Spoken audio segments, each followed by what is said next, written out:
Ce matin, il me permet de partager ce message pour réveiller encore son église. Son église qui est remplie de toutes sortes de séductions. Quand je parle de son église, c'est l'ensemble des croyants. C'est pas seulement Jésus revient, mais tous ces brebis sur la terre qui croient en lui, qui le confessent. Dans ce lot, il y en a qui sont dans l'ignorance totale et qui sont conduits dans l'égarement. Et aujourd'hui, le Seigneur veut que nous réveillons ce lot de brebis égarés pour les ramener sur le bon chemin.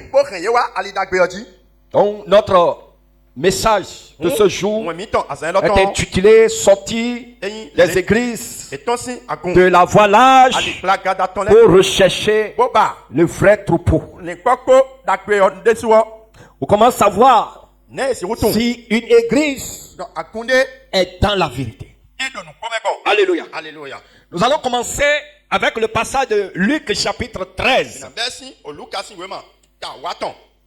Luc chapitre 13.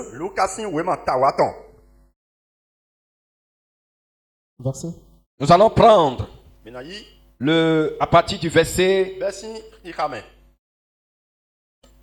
22. Luc 13, verset 22. Jésus traversait les villes et les villages, enseignant et faisant route vers Jérusalem. Quelqu'un lui dit: Seigneur, n'y a-t-il que peu de gens qui soient sauvés? Jésus-Christ marchait vers Jérusalem. Et comme à l'accoutumée, sur la route, il prêche, il enseigne. Tout au long du voyage, à pied, et il enseigne. Répentez-vous.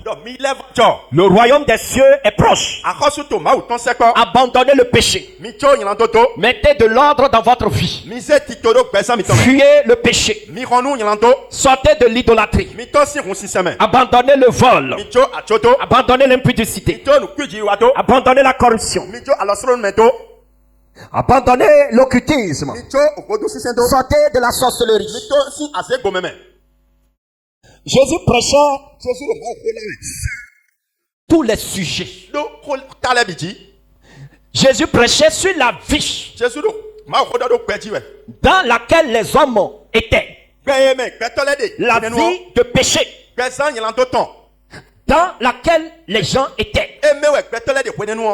Jésus prêchait sur ça pour inviter les hommes à se détourner de cette mauvaise vie pour se préparer pour le royaume des cieux.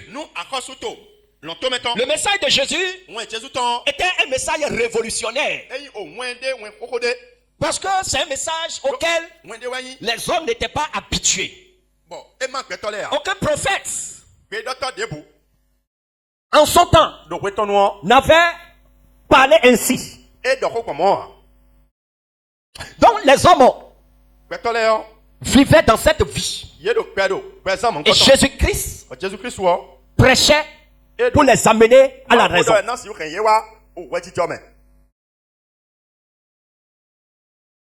Et c'est dans sa prêche que quelqu'un l'a suivi. En l'écoutant attentivement. Et quand la personne a pris note de tout ce que Jésus disait, il y a un découragement qui a animé la personne. Et la personne se dit en elle-même, avec tout ce que cet homme prêche là, combien seront encore alors sauvés? Combien iront au ciel? Ou bien peut-être c'est moi qui ai mal compris. Donc je vais m'approcher de lui pour en savoir davantage. Et c'est là il s'est approché de Jésus. Et lui dit, Seigneur, dis-moi la vérité. Avec tout ce que tu prêches là. Donc il n'y a que peu de personnes qui seront sauvées. C'est que c'est une question de désespoir. Parce que quand l'homme voit la vie que mènent les gens sur la terre, et des gens qui se disent religieux, des gens qui se disent croyants, des gens qui se disent connaissant Dieu, mais quand ils voient leur vie, ils voient que les gens ne connaissent pas réellement Dieu. Donc cet homme qui allait poser cette question à Jésus, c'est qu'il connaît les hommes. Et quand il compare la vie des hommes à ce que Jésus prêchait, et les conditions que Jésus annonçait avant d'entrer au ciel, la personne a fait son calcul. Mais quand il a fait son calcul, il voit que le pourcentage d'hommes qui vont gagner le ciel est très faible. Quand on va enlever le nombre de personnes qui vivent dans l'idolâtrie, le nombre de personnes qui vivent dans l'hypocrisie, le nombre de personnes qui vivent dans toute sorte de péché, la méchanceté, dans l'hypocrisie, on va enlever tout ça. L'effectif qui restera est trop faible. Donc la personne par courage s'est approchée de Jésus pour avoir encore plus de détails. Peut-être une parole de consolation. Parce que lui-même, d'abord il parle de lui-même d'abord, et il s'inquiète pour sa vie, mais il s'inquiète aussi pour les autres. Donc il est allé demander à Jésus, donc, n'y a-t-il que peu de gens qui seront sauvés? Si on va mettre en pratique tout ce que tu prêches là, d'abord est-ce que les hommes t'écoutent? Donc finalement, c'est peu de personnes qui seront sauvées. Si Jésus-Christ voulait faire comme les gens de notre génération, les prédicateurs de notre génération, il va essayer de diminuer le volume. Mais quand la personne lui a posé la question, il va encore appuyer. Quelqu'un lui dit, Seigneur, n'y a-t-il que peu de gens qui soient sauvés? N'y a-t-il que peu de gens qui soient sauvés? Et qu'est-ce qu'il va lui répondre? Il leur répondit, Yes. efforcez-vous d'entrer par la porte étroite.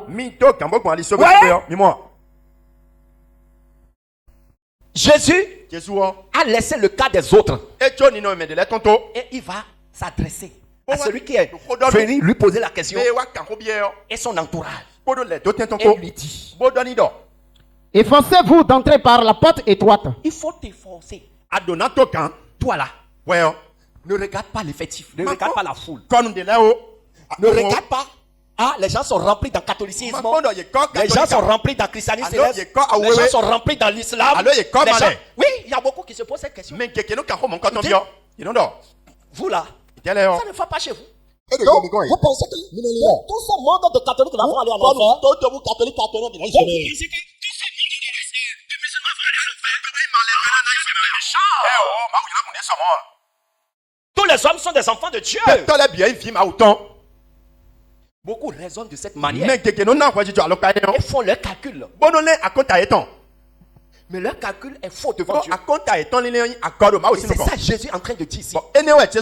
Toi, faut pas. Ne regarde pas la foule. Ne regarde pas ceux qui courent derrière la foule. Ne regarde pas la foule qui court derrière telle ou telle religion. Mais toi là, efforce-toi. Persévère pour gagner le ciel. Et pour gagner le ciel, tu dois emprunter la porte étroite. La porte serrée. Il faut tout faire pour emprunter cette porte-là. Il ne faut pas emprunter la voie large. Continue. Car, je vous le dis, beaucoup chercheront à entrer et ne le pourront pas. Voilà. La porte serrée là. Beaucoup vont chercher. Mais ils ne pourront pas. Pourquoi ils ne pourront pas? À cause des conditions. Alléluia. Alléluia. À cause des conditions. Il y a des conditions à remplir pour entrer au ciel. Donc, c'est ces conditions-là qui constituent la porte étroite. Donc, beaucoup ne pourront pas. Beaucoup n'accepteront pas abandonner certaines choses de leur vie pour passer. Tu veux passer? La porte est serrée. Et on te dit, ah, il reste l'impudicité. Dépose. D'accord, je dépose. L'idolâtrie, dépose. D'accord, je dépose. Le mensonge, dépose. D'accord, je dépose. La colère. Oh, il y a ça là-dedans. Moi, je suis coléré. Moi, je tombe vite en colère. Il y a ça là aussi. Il y a trop de choses qui ne peuvent pas passer la porte étroite. Que tu dois laisser derrière. Et c'est obligatoire. Mais beaucoup n'accepteront pas. Beaucoup n'accepteront pas.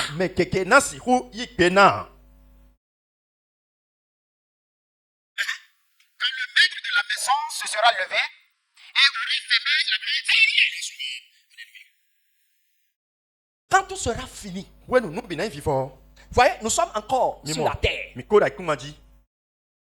Et lorsqu'on demande aux hommes, répentez-vous, mettez de l'ordre dans votre vie. En même temps, il y a des églises qui disent non. Jésus a déjà tout accompli. Tout est accompli à la croix. Donc, tu n'as même plus besoin de lutter, de te forcer avant de passer. La porte est déjà ouverte.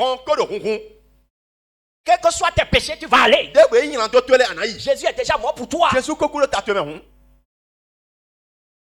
Et je vous dis, des églises qui prêchent ainsi, allez voir. Allez voir effectivement. Vous avez vu le serviteur qui est venu au Bénin là? Vous n'entendrez aucun message sur la sainteté. Vous avez vu l'effectif? Même des musulmans sont allés. Des catholiques, n'en parlons pas. Je vous dis, la foule que vous avez vue là, trop de musulmans sont allés. Trop de catholiques sont allés. De sélects sont allés. C'est ça qui a fait l'effectif là. Toutes les églises dans ensemble sont allées. Mais quand il va se mettre à dire Répentez-vous. Effacez les coordonnées de vos portables. Le lendemain, le fêtier va se diviser par deux. Ça la seule. Quand il va dire,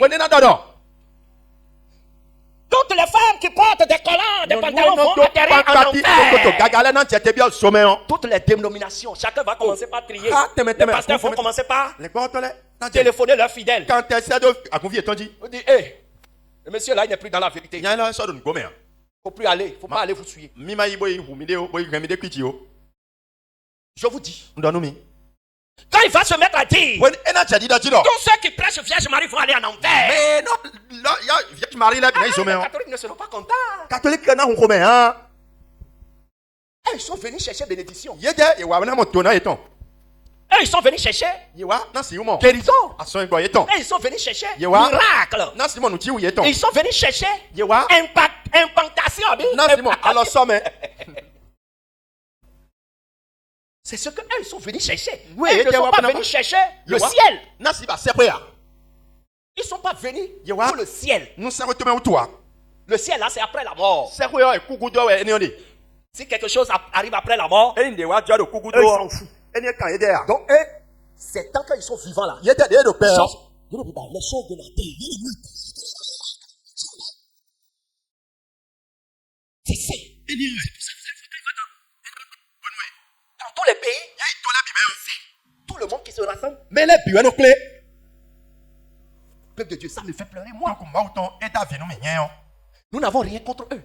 Mais Jésus qui voit cette foule, et qui ne peut pas gagner même 10 pour le ciel. À cause de ce que les gens sont liés dans le péché, dans les chaînes de péché.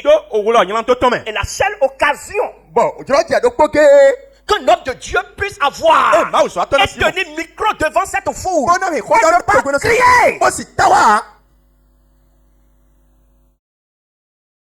Et ne pas crier.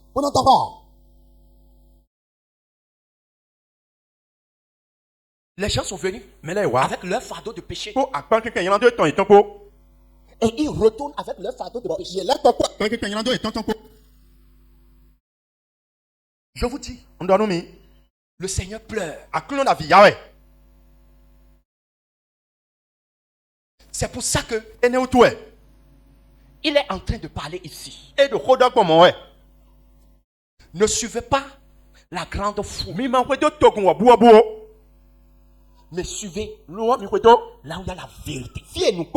Empruntez la porte étroite. La porte serrée. Bon, il y a la porte serrée, il y a la porte large. Il y a une destination pour chacune des entrées. Si tu empruntes la voie large, toi-même tu connais la destination. C'est la mort. C'est l'enfer. Mais la porte serrée, effectivement, c'est serré. C'est la voie sur laquelle on t'enseigne que même la petite colère peut t'emmener en enfer. Et c'est réel. Et effectivement, si tu ne te réponds pas, tu vas goûter le feu de l'enfer.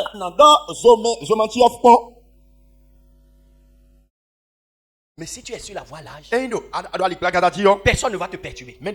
Chaque jour même, la voie s'élargit encore. Ça s'élargit encore. Ça s'élargit encore. Et le fait qui emprunte la voie large augmente encore. Parce que les hommes n'aiment pas la vérité. Et Jésus connaît les hommes. Depuis la génération passée jusqu'à notre génération, ça n'a pas changé. Ça n'a pas changé. Il dit, quand vous verrez, continue. Quand le maître de la maison se sera levé, de la maison va se lever et aura fermé la porte, et que vous, étant dehors, tous étant dehors, qui sont ceux-là? Ceux qui auront choisi la voie là. Et qu'ils seront.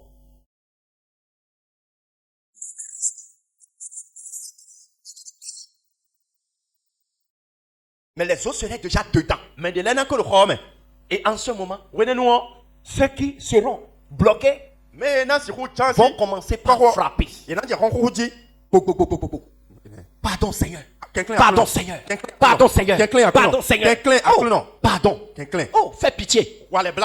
En ce moment, vous commencerez à frapper à la porte en disant Seigneur, Seigneur, Seigneur, Seigneur, ouvre-nous. Il vous répondra. Il répondra. Je ne sais d'où vous êtes. Seigneur Jésus. Je ne sais d'où vous êtes. Je ne vous connais pas.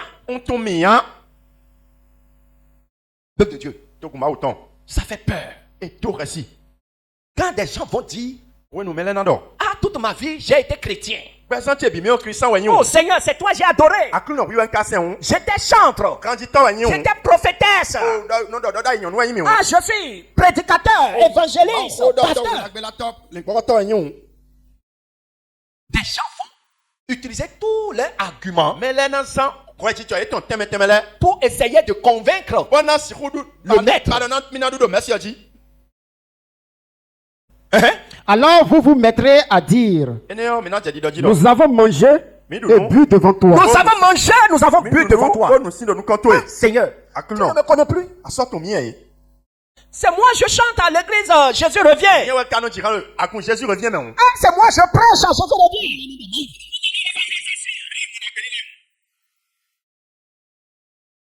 Alléluia. Alléluia. Ce ne sera pas ton cas au nom de Jésus. Tu ne resteras pas dehors au nom de Jésus. C'est pour ça que la grâce que le Seigneur t'a faite pour t'amener dans ce lieu, il faut lui dire merci chaque jour. Vous pouvez constater, vous pouvez témoigner. Il n'y a pas de sujet tabou sur le péché. Il n'y a pas de tabou sur le péché. Tout ce qui peut t'empêcher d'aller au ciel, on va te le prêcher. Si tu es fâché, c'est que tu ne viens plus. Mais c'est pour sauver ton âme. C'est pour que ton âme soit en sécurité. C'est pour que demain, que ne te mettent à pleurer comme ceux-ci. Qui vont commencer à pleurer. D'autres vont maudire leur pasteur. D'autres vont maudire leur prêtre. D'autres vont maudire leur imam.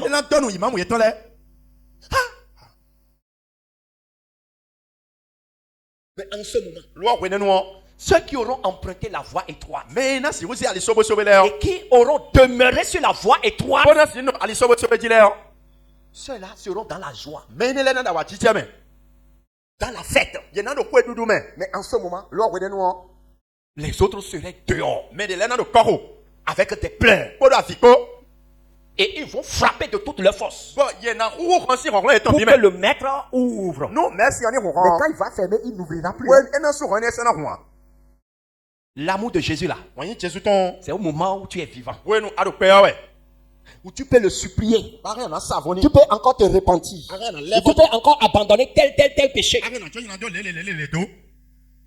Mais quand tout sera fini, tu vas le méconnaître. Alléluia. Tu vas le méconnaître. Donc tout ce que tu peux régler aujourd'hui, il faut régler ça. Tout ce que tu peux abandonner aujourd'hui, abandonne-le. Si quelqu'un te dit, votre église là c'est trop dur, c'est comme ça les gens nous qualifient. Ah, chez vous là, c'est trop dur, hein? Bon, on va faire comment? On va diminuer un peu? On ne peut pas diminuer. Au contraire, on va serrer encore pour que nous soyons réellement sûrs que nous sommes sur la voie étroite. Nous reconnaissons que les hommes n'aiment pas ce qui est difficile. Mais en réalité, la sanctification n'est pas difficile. Mais c'est parce que on n'était pas habitué. C'est la seule chose qui est difficile dans la vie de sanctification. Si on était né dedans et on a grandi dedans et on nous enseignait déjà depuis le bas âge comment marcher dans la crainte de Dieu, je vous assure, quand on serait grand, on allait trouver ça facile. Mais c'est parce que le Seigneur est allé nous chercher dans la poubelle. Certains dans la vie de débauche, d'autres dans la vie de délinquance, d'autres dans le vol, d'autres dans la prostitution. Donc, c'est là-bas on était. Et notre chair était adaptée à la vie de là-bas. La vie de péché. Et notre chair se nourrissait de péché, vivait du péché et s'engraissait du péché. Maintenant, le Seigneur nous a sortis de là-bas et nous sommes maintenant sevrés.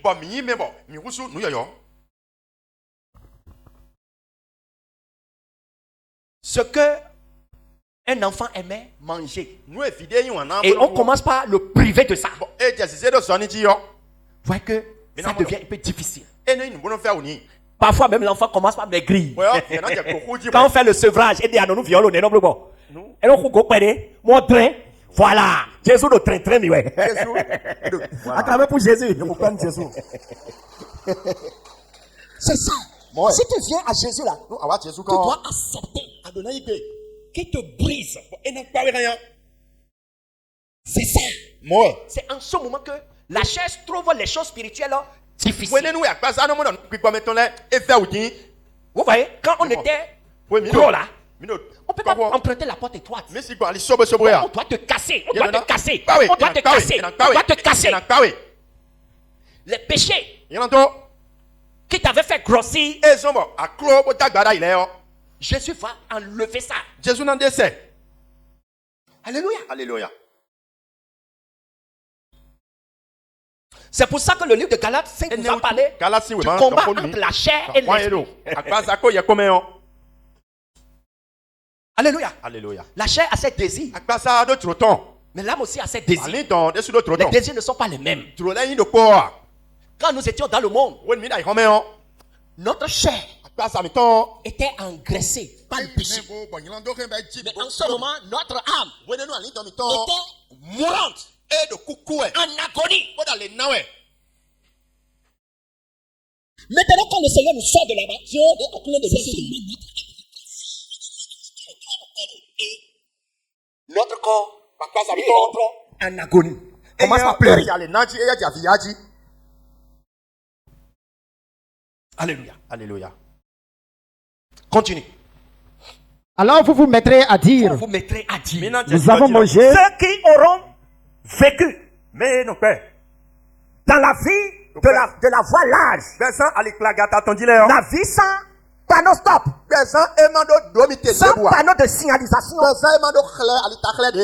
ceux-là, ils vont se mettre à pleurer, à gémir, à dire Seigneur, Seigneur, ouvre-nous. C'est en ce moment, beaucoup vont se mettre à justifier, à argumenter, à donner toutes sortes d'arguments pour que le maître les accepte. Nous avons mangé et bu devant toi et tu as enseigné dans nos rues. Voilà. Seigneur, mais on se connaît. Comment tu peux dire aujourd'hui que tu ne nous connais pas? On se connaît. Je lui le dis. Je ne sais d'où vous êtes. Vos noms ne sont pas écrits dans mon livre. Je ne vous ai jamais vu, je ne vous ai jamais connu.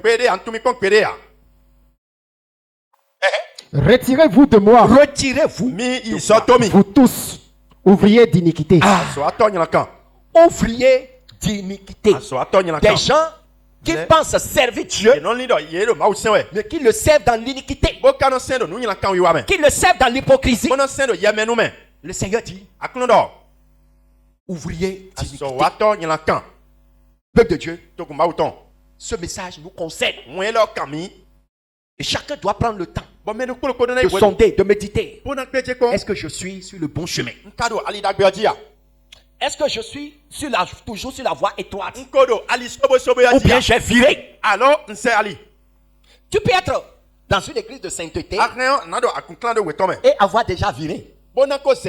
Tu peux être dans une église qui prêche la sainteté, mais toi tu as décidé de mener une vie de la voie large. Là c'est dangereux. Qu'est-ce que tu es venu faire ici? Qu'est-ce que tu es venu faire? Si tu es ici et tu mènes la vie de la voie large, la vie de je m'en foutisme, pourquoi tu as perdu tout ton temps? Pourquoi tu as enlevé tes boucles d'oreilles? Pourquoi tu t'es dépouillé du corps alors que ton cœur n'est pas dépouillé? Tu n'es pas dépouillé du cœur, mais tu es dépouillé du corps. Je vous dis, le dépouillement du corps est plus facile que le dépouillement du cœur. Il y a des gens ici, ils ont enlevé boucle d'oreille maintenant. Peut-être ça fait 5 ans. Mais si tu lui demandes, la dernière fois que tu es tombé en colère, c'était quand? Dans la semaine là, je suis tombé en colère. Aïe. Alléluia. Il est déjà dépouillé. Elle ne croit plus les choses de Jézabel. Non, ça l'a fait. Mais il y a encore l'hypocrisie en toi. Il y a encore la moquerie en toi. Tu n'es pas dépouillé. Tu es dépouillé à moitié. Moitié là même c'est trop. Le dépouillement du corps là. Non. Est-ce que ça atteint même 5 choses? Boucle d'oreille, chaîne, collant, les choses de Jézabel. Non, ça peut même se passer en 10 minutes. En 10 minutes. Il y avait le dépouillement du corps. Pour changer des tenues saisies, ça se passe en quelques minutes. Ah, sœur, telle chose que tu portes là, on ne peut pas prier pour toi dans ça. Va changer ça. C'est une affaire qui se passe en 5 minutes. Mais, sœur, tu as gardé ton mari dans ton cœur. Tu as encore des choses que tu dois confesser. Tu as fait des avortements que tu dois confesser. Il y a des gens dépouillés ici qui continuent de gronder leur mari à la maison. Elle a peut-être déjà fait 10 ans dans le dépouillement. Mais elle a encore de problèmes à se soumettre à son mari. Bon, est-ce qu'on va dire qu'elle est dépouillée? On ne va pas dire qu'elle est dépouillée. Elle a changé seulement d'apparence. Mais son vrai apparence est encore là. Et c'est ce que le Seigneur ne veut pas. Tu ne peux pas dire que tu es sur la voie étroite et mener une vie de voie. C'est grave. Donc le Seigneur dit, en ce jour-là, ceux qui se comportent de cette manière, ils seront étonnés. Ils vont dire, mais comment Jésus a fait pour ne pas me reconnaître? Comment il peut dire qu'il ne me reconnaît pas aujourd'hui? Moi qui jouais à l'église, moi qui venais essuyer les chaises, moi qui donnais pied ma dîme, mes offrandes, tout ça là c'est bien.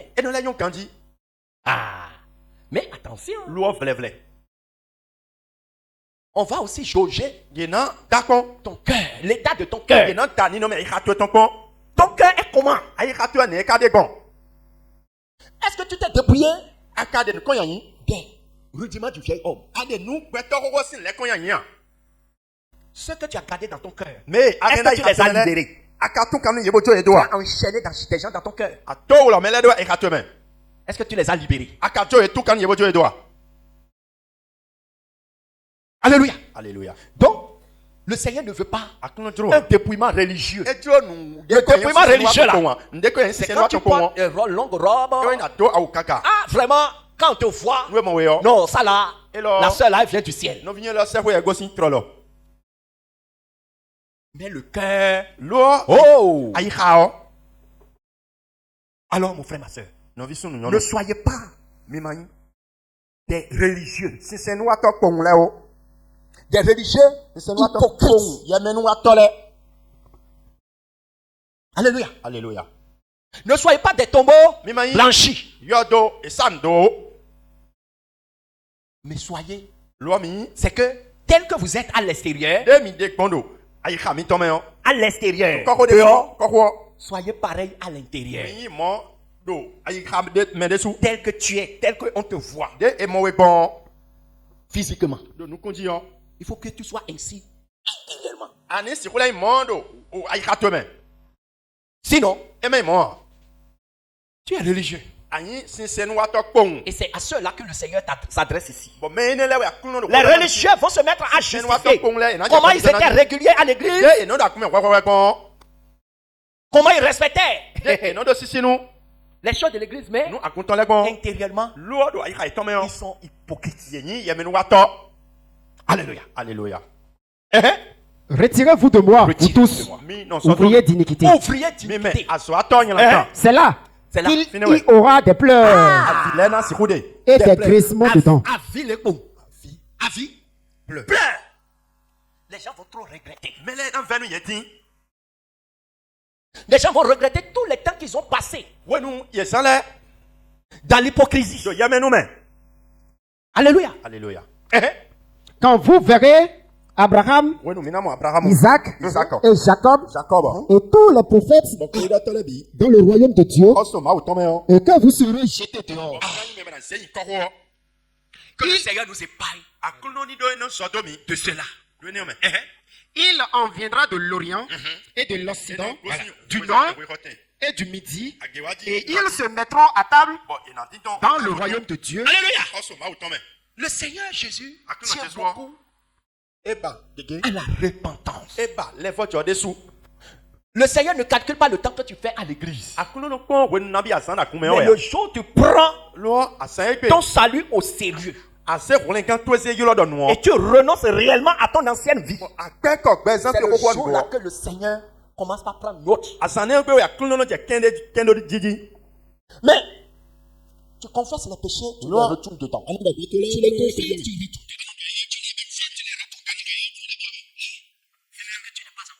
Tu ne prends pas encore la mesure de ton salut. Alléluia. Alléluia. Donc, peuple de Dieu,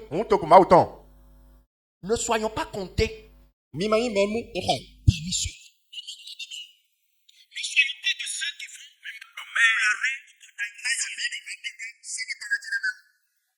Mais à côté de ça, nous allons parler des vraies églises qui attirent la foule. Qu'est-ce que la foule aime? Qu'est-ce que la foule cherche dans ces lieux? C'est que des milliers. Alléluia. Alléluia. Quand vous voyez ça, vous saurez que il n'y a aucun message qui cogne leur vie de péché. La foule aime ces lieux-là. La foule aime là où il y a la séduction. Et je vous dis, la religion phare de la séduction, c'est le catholicisme. Si c'est séduction pour attirer l'homme, ils sont forts dedans.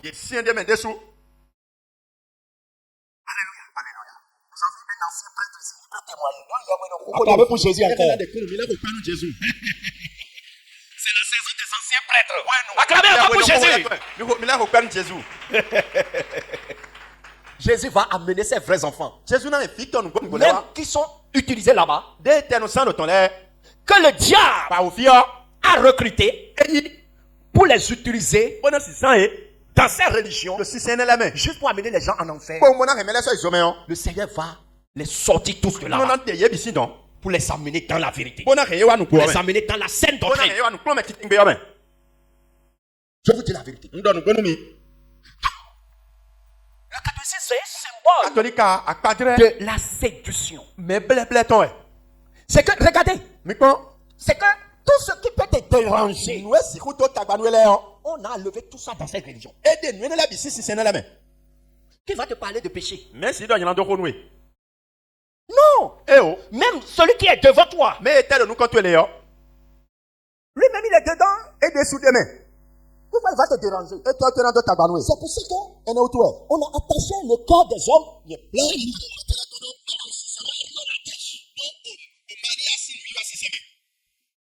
Et on a introduit un système qu'ils appellent le purgatoire. Et je vous dis, 99% des gens sont dans le catholicisme à cause du mot purgatoire. Parce que par là, on se dit que c'est tellement simple. Je vis sur la terre. Et après ma mort, je serai recueilli au purgatoire. Et c'est là-bas, on va achever ma purification. C'est trop facile, hein? Donc, même si tu es braquet, tu peux être catholique. Même si tu es prostitué, tu peux être catholique. Tu es dans la chaise, c'est pas grave.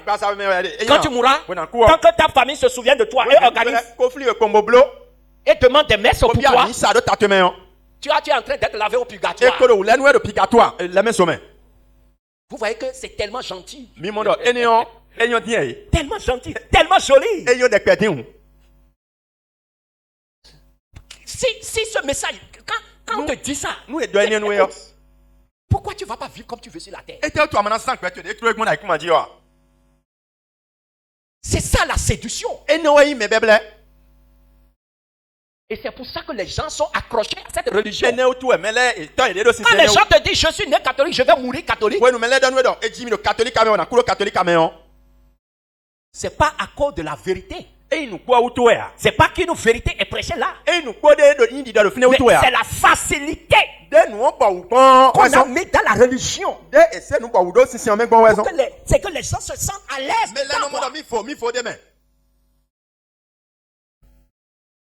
Cette religion qui te permet même de compter après la mort de tes parents, de tout là, on te permet d'aller les saluer au cimetière.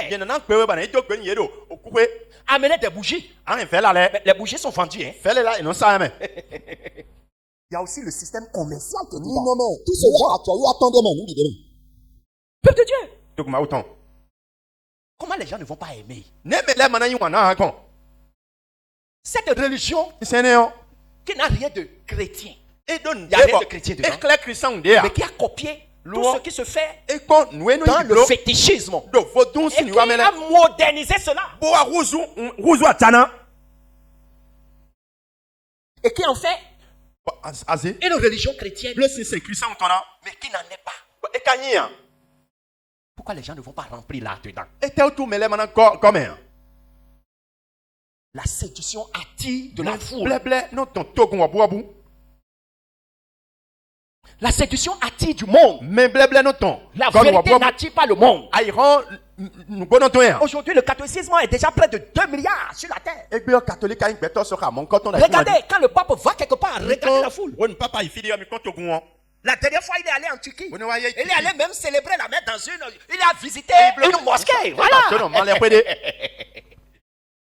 Alléluia. Et pourquoi les gens ne vont pas aimer? Quand ils voient le président du monde entier allait prêter allégeance au pape. Pourquoi les gens ne vont pas aimer? Quand vous voyez les grands chefs occultés de ce monde aller au Vatican, pourquoi les gens ne vont pas aimer? Tout est fait pour que les gens aiment. Tu peux faire toutes les démonstrations. Quand tu vas finir là, on va te dire catholique à vie. Il ne veut pas te dire que tu as menti. Mais c'est le slogan.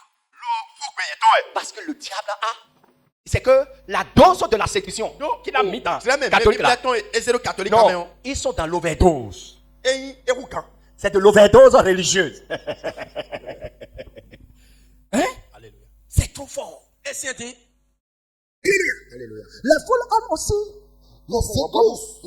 Aujourd'hui, les églises de faux miracles. Les églises où on a tourné la magie en miracle. On utilise la magie, les pouvoirs mystiques. Mais on ajoute le nom de Jésus.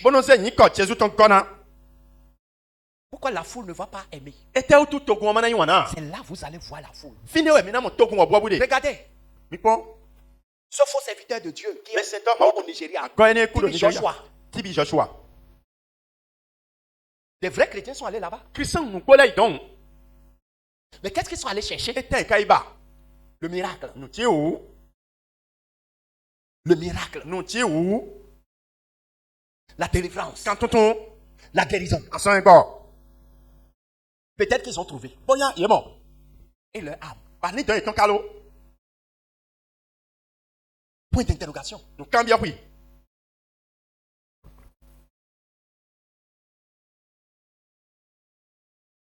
L'homme le plus célèbre des miracles au Bénin. Aujourd'hui. Quand les gens vont là-bas, tu dois t'inscrire si tu veux rencontrer l'homme de Dieu. Ça là, c'est 50 000. Mais si tu ne vas pas vite, tu ne trouveras pas de place pour le voir. Même si tu payes les 50 000. Mais les gens vont aller. Des gens ont payé des dizaines de chaises. Parce que tu dois payer cher pour mieux t'approcher de la chair. Pour être dans son rayon, il y a un certain nombre de chaises que tu dois payer. Les gens sont payés, ils sont allés payer. Mais et leur âme? Et leur âme? Peuple de Dieu. Le Seigneur ne veut pas que vous vous amusiez avec votre salut.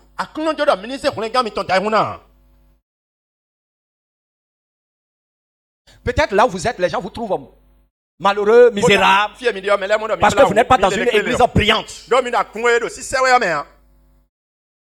Dans une église climatisée. Il y a trop de chaleur ici. Vous voyez, même le prédicateur, même, il a son mouchoir en train de se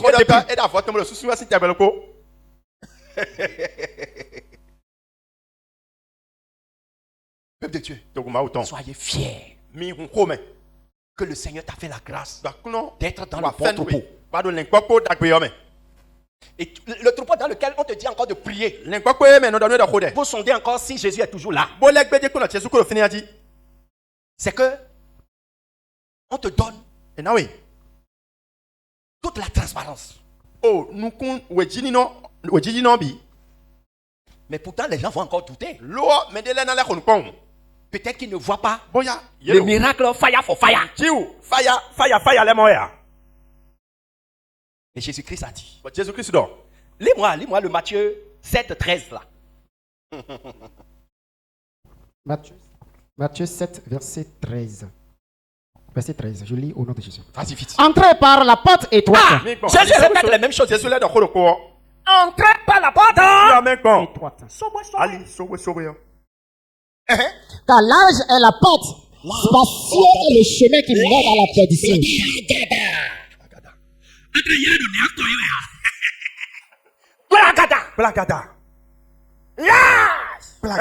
Spacieux est le chemin qui mène à la perdition. Voilà. La voie qui conduit à l'enfer, à la mort, c'est la voie sur laquelle tu es. Et même tu ne cognes rien même. C'est tellement vaste.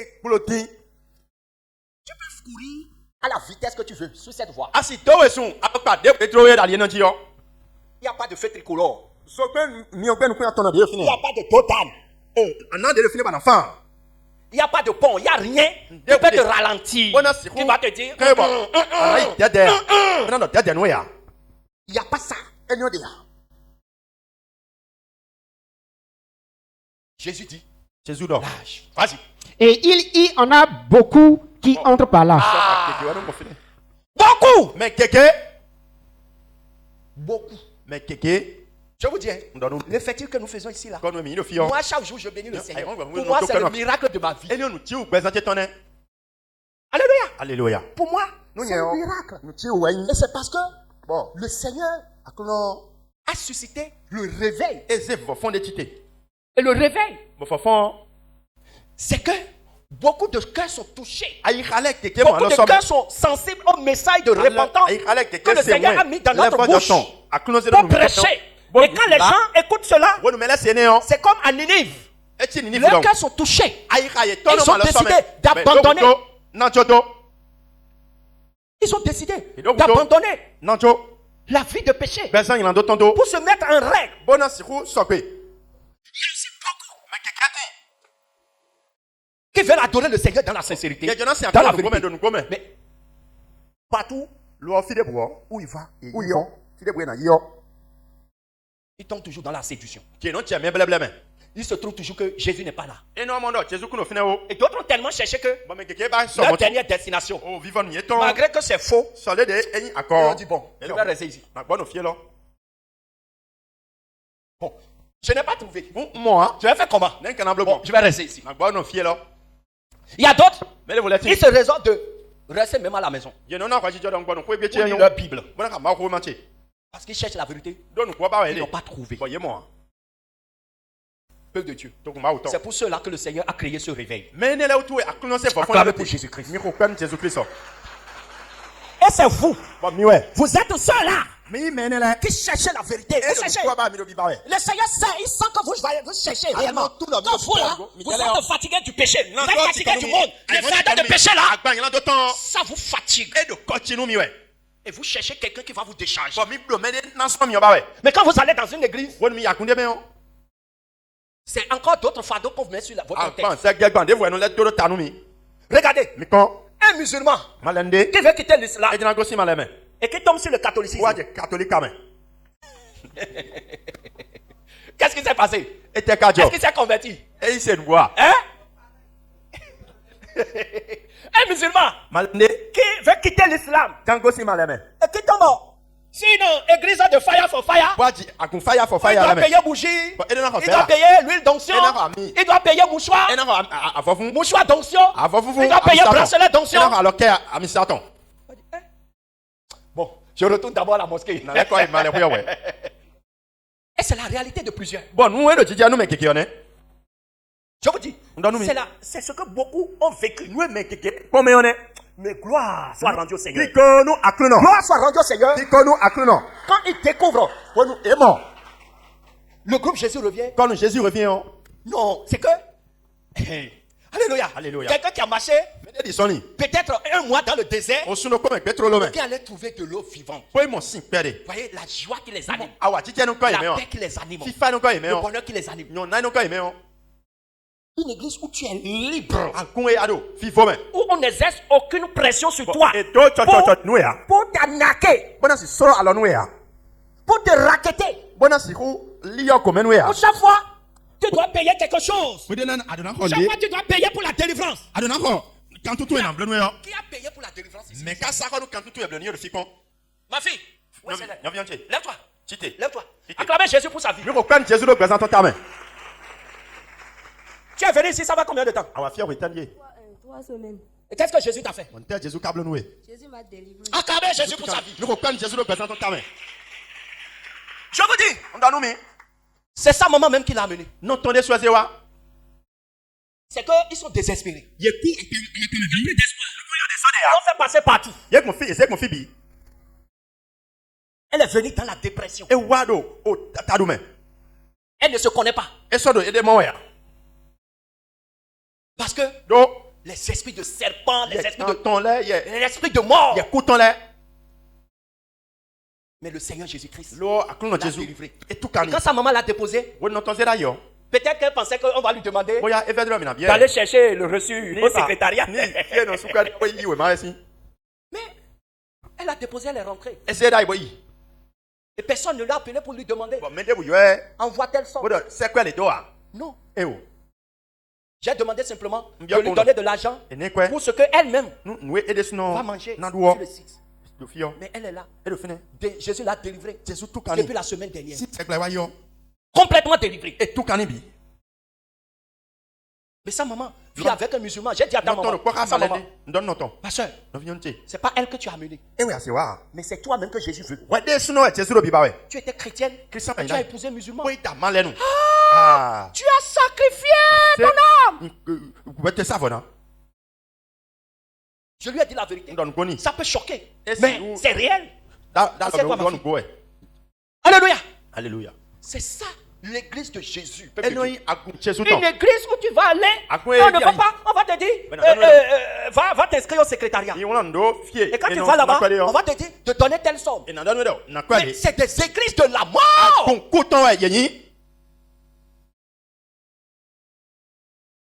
Il y a quel guichet dans la Bible? Tête de Dieu. Si vous payez un service spirituel quelque part, vous savez tisser alliance avec le diable. Même si vous pensez que votre problème est réglé, c'est réglé à coup d'argent. C'est pas Jésus qui a opéré. Je vous dis la vérité.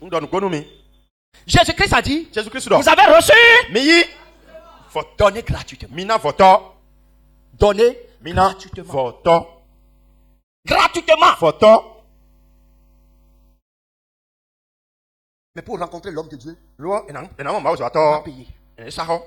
S'il va se déplacer même pour venir chez toi là. Ça là, c'est un tarif spécial. Ça c'est tarif spécial. Et il ne va pas chez n'importe qui. Il va voir d'abord ta capacité. Est-ce que tu es de la classe bourgeoise? Avec quel véhicule tu viens au cul? Il va voir tout ça là. Si tu es de sa classe. Si tu n'es pas de sa classe, il ne va pas se déplacer pour venir chez toi. Peuple de Dieu. Les gens peuvent tout dire, mais les gens ne connaissent pas Jésus. Les gens pensent que Jésus-Christ est un politicien.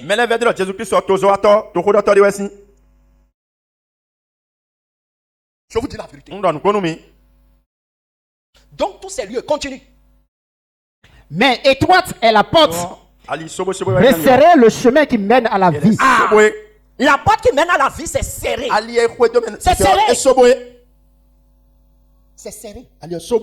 Et pour emprunter, tu dois accepter, abandonner. Tu dois accepter te dépouiller. Tu dois accepter le brisement pour passer cette voie. Mais la foule ne peut pas passer. C'est pour ça qu'il veut payer pour passer par la voie là. Continue. Et il y en a peu qui les trouvent. Voilà. Il y a peu qui trouvent la porte étroite. C'est pas que c'est caché. C'est pas que c'est caché. C'est pas que c'est caché. Soyez curieux. Et puis le Seigneur les oriente. Le Seigneur les oriente. Mais ceux qui aiment les choses, qui brillent sur les yeux. Quand certains tombent sur la chaîne, Jésus revient. Tant qu'ils ne voient pas un grand leader avec vêtements religieux, avec un manteau religieux, avec chapeau sur la tête, comme un rabbin, avec une canne. Et les gens tremblent devant lui. Tant qu'ils ne voient pas ça, il dit non, Dieu n'est pas là. Parce que la conception qu'eux ils sont sur Dieu là, c'est autre chose. Mais Dieu se manifeste dans l'humilité. Dieu se manifeste dans la simplicité. Parce que Dieu, il est esprit. Dieu n'est pas chair. Dieu n'est pas dans la chair. Il n'est pas charnel. Et la gloire charnelle, il en a à l'abomination. Mais malheureusement, la foule aime ça. Oh, la foule aime ça. C'est de l'idolâtrie, peuple de Dieu. Continue. Gardez-vous des faux prophètes. Ils viennent à vous en vêtements de brebis, mais au-dedans, ce sont de loups ravisseurs. Vous, les reconnaîtrez à leurs fruits. Quand ils tombent des raisins sur des épines. Regardez, Jésus tellement il a prêché. Nous les hommes, on n'a même plus besoin de prêcher. Jésus a tout prêché. Jésus a tout prêché. Mais pourquoi les gens sont attirés encore par de faux? Alors que Jésus a tellement prêché sur le faux. Il a donné tout le sang.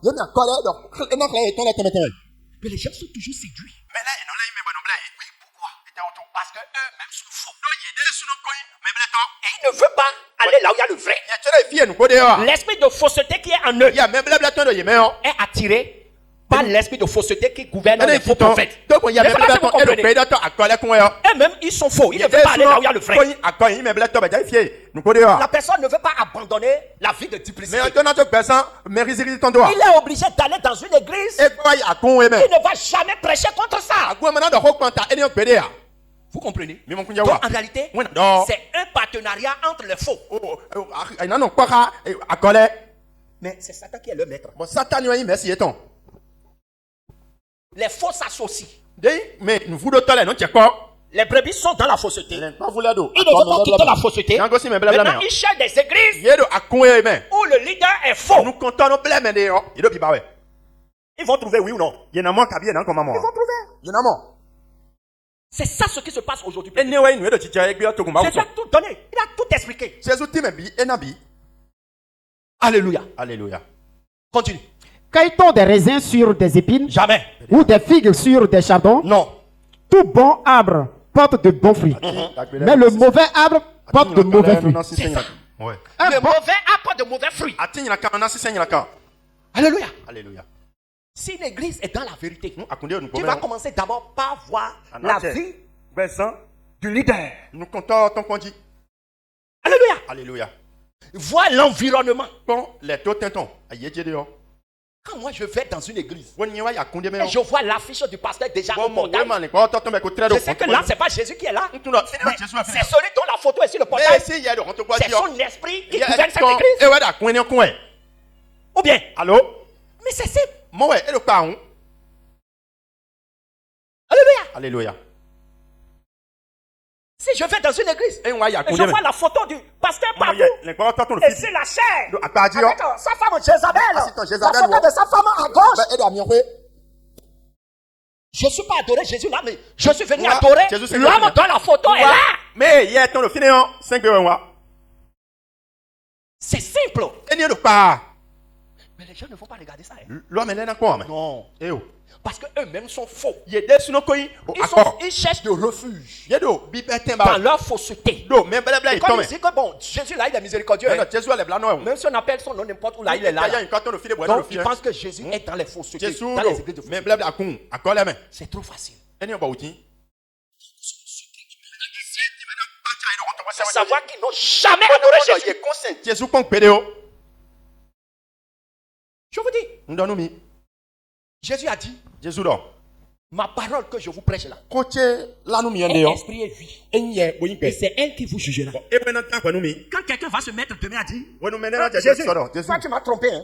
Moi j'ai appelé ton nom. Tout le temps sur la terre aujourd'hui, tu dis tu ne me trompes pas. Si tu as appelé réellement mon nom là, ce que j'ai dit dans les Saintes Écritures, tu vas le mettre en pratique. C'est simple. Continue. Un bon arbre ne peut porter de mauvais fruits. Jamais. Ni un mauvais arbre porter de bons fruits. Très bien. Tout arbre qui ne porte pas de bons fruits est coupé et jeté au feu. C'est donc à leurs fruits que vous les reconnaîtrez. Ceux qui me disent Seigneur, Seigneur, n'entreront pas tous dans le royaume des cieux. Jésus est très haut. Cette parole seule là, ça va juger les catholiques. Ça va juger les protestants et célestes, évangéliques, pentecôtistes, athées. Affichez-moi la parole. Cette parole seule là. Cette parole là. Ceux qui me disent Seigneur, n'entreront pas tous. N'entreront pas tous dans le royaume des cieux.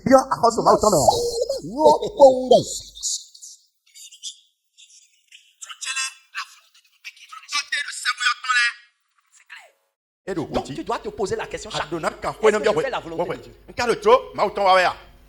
Quand les chrétiens vont au bord de la mer. Et quand elle dit les arguments qu'il donne, il dit que c'est parce qu'il y a de places vastes au bord de la mer qui vont là-bas.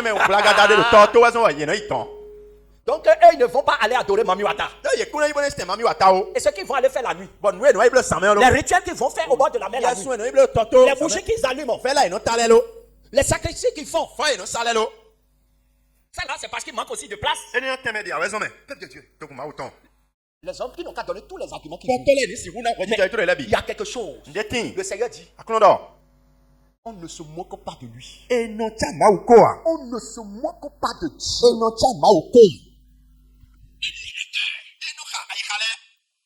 Ils sondent les cœurs.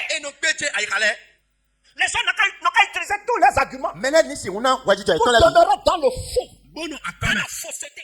Mais au portail du ciel, Dieu lui n'est pas pressé. De génération en génération, de en éternité, il est tranquille, il attend tout homme. Et tout homme rentrera devant son trône de gloire. Tout homme, toute chair va se présenter devant lui. Un jour, il n'est pas pressé. Il n'est pas pressé. Celui qui ne compte pas l'heure. Il ne compte pas l'heure. Il a devant lui, c'est comme une journée. Il n'est pas pressé. Parce que lui, il est éternel. Il ne vient jamais.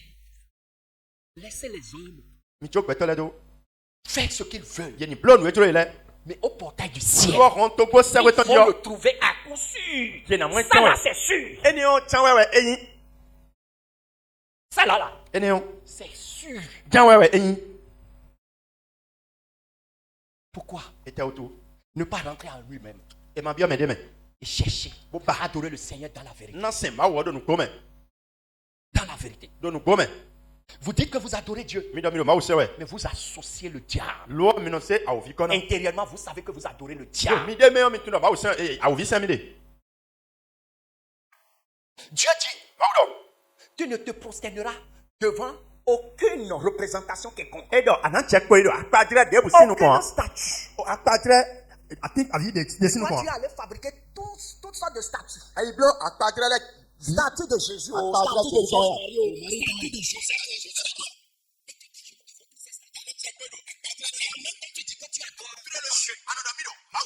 Arrêtez, tu te moques de Dieu. Mais comme on ne se moque pas de Dieu, tu te moques de ton propre âme. Et tu vas récolter. Alléluia. Alléluia. Tu vas récolter. Anaya. Donc, peuple de Dieu. Voilà, la foule aime ces lieux-là. La foule aime les lieux de flatterie. Les lieux de distraction. La foule aime ces lieux-là. La foule aime des églises de prédication taillée sur mesure. Prédication taillée sur mesure. Et on a poli. Pour que ça soit agréable à entendre. La foule aime ça.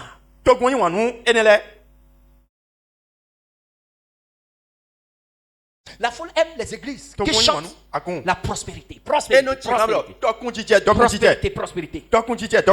La foule aime ces choses-là. C'est dans les églises de la voie large. Pourquoi? Esaïe a répondu. Dans Esaïe 30, verset 9.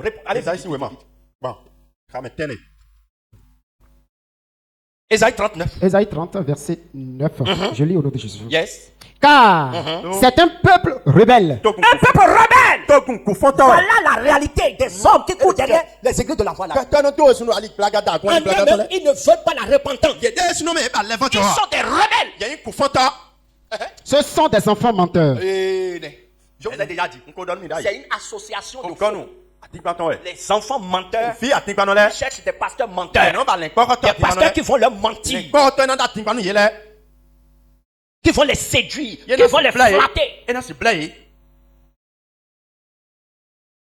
Ils aiment ça. Ils aiment ces lieux-là. Et ils font tout pour trouver. Bon, le diable a fait en sorte que ce n'est plus difficile à trouver.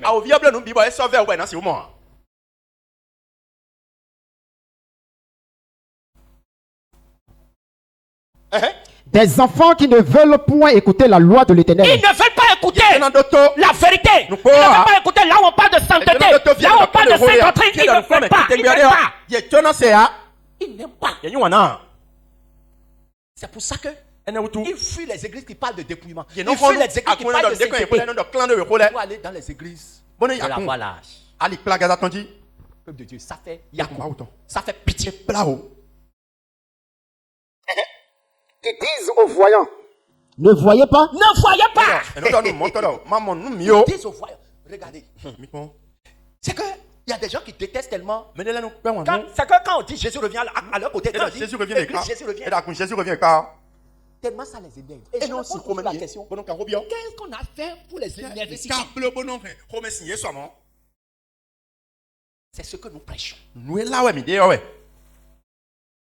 C'est ce que nous prêchons. Il y a un homme qui est venu ici. Il menace sa femme. Tellement il déteste. Il dit à sa femme, il veut qu'on ait commencé même catholique. Je suis d'accord.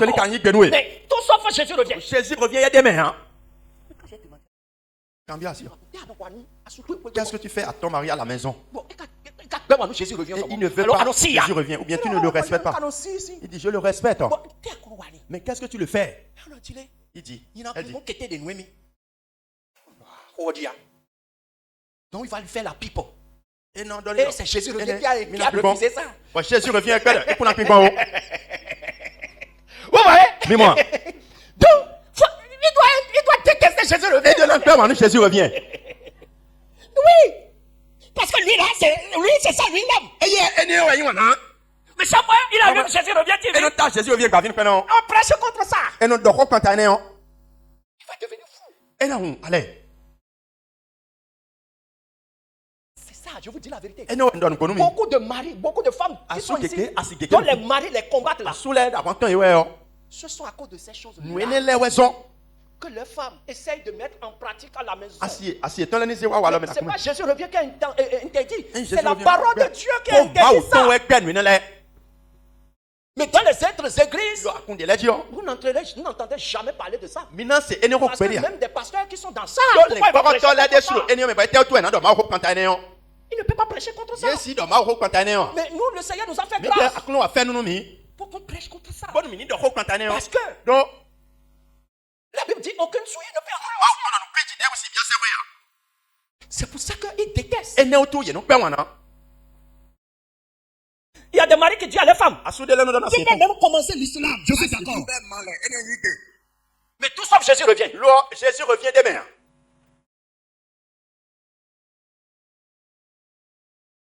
Peuple de Dieu, est-ce qu'on va abandonner?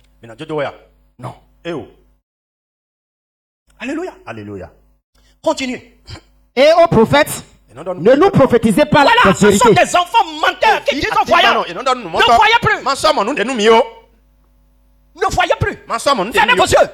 Fermez vos yeux sur nos péchés. Fermez vos yeux sur nos perversités. Ne regardez plus ça. Ne prêchez plus sur ça.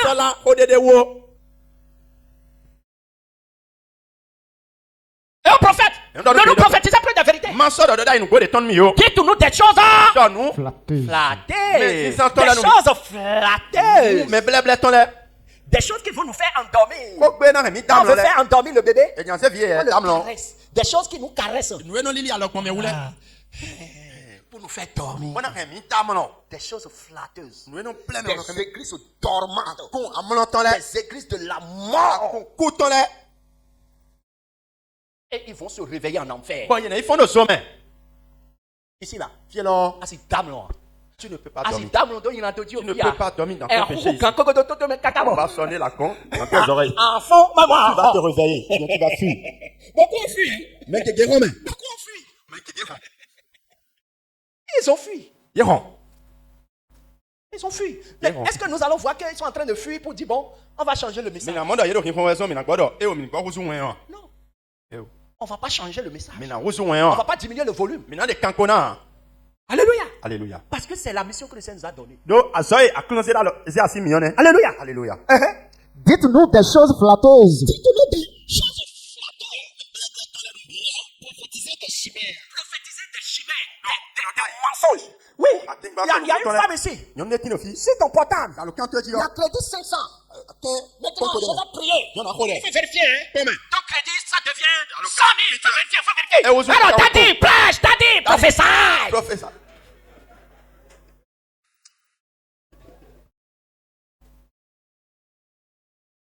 Regardez, tous ceux que vous voyez dans ces églises, ils sont dans cercueil. Ils sont dans cercueil. Je vous dis, c'est simple. Ils sont dans cercueil, prêts à être enterrés.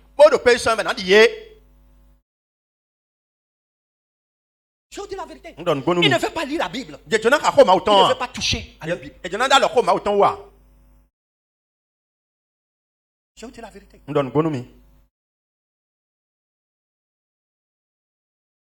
Dites-nous des choses, des chimères. Prophétisez des chimères. Des choses flatteuses.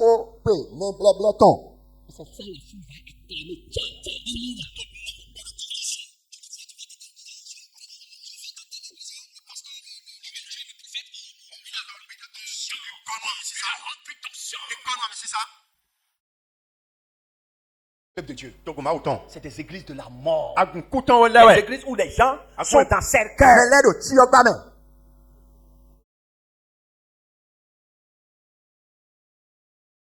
Des églises de distraction.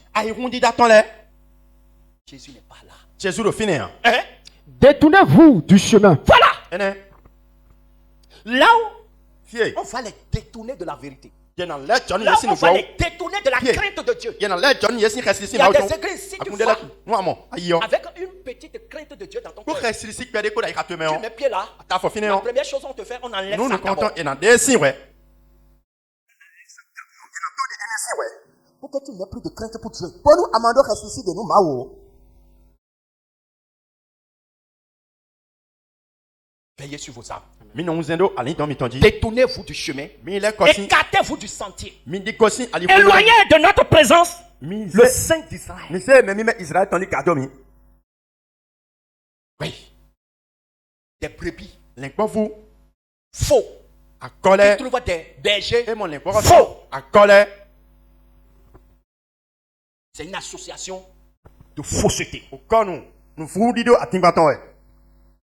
Les églises qui n'aiment pas où on parle de péché, là, vous allez voir des gens remplis. La foule aime les choses qui frappent à leurs yeux. Les églises de bâtiments de haut standing.